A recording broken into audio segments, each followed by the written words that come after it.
In the book of Exodus, chapter 26, verses 1 through 6, God provides Moses with detailed instructions for constructing the tabernacle. The tabernacle was to be a sacred place where God would dwell among his people.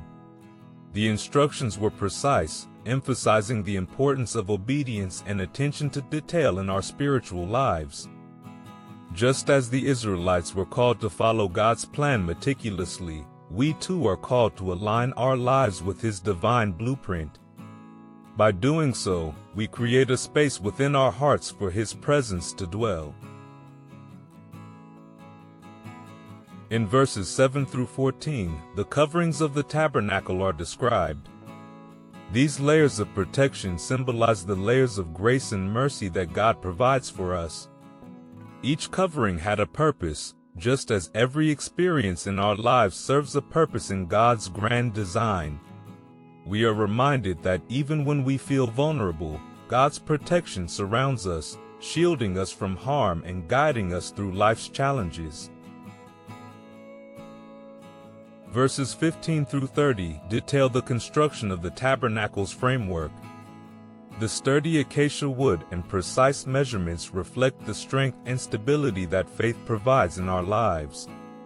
Just as the framework held the tabernacle together, our faith holds us steady amidst life's storms.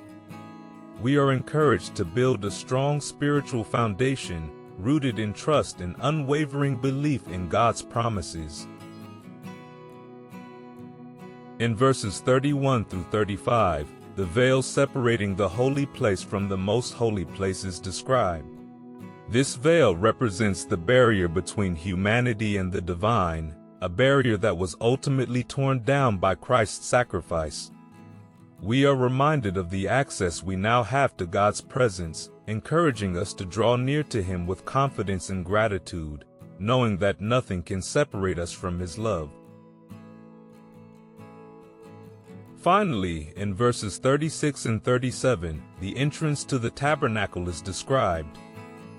This entrance signifies the invitation to enter into a relationship with God. It is a call to open our hearts and lives to His presence, to walk through the door of faith and embrace the journey of spiritual growth. We are encouraged to step forward with hope and trust, knowing that God welcomes us with open arms.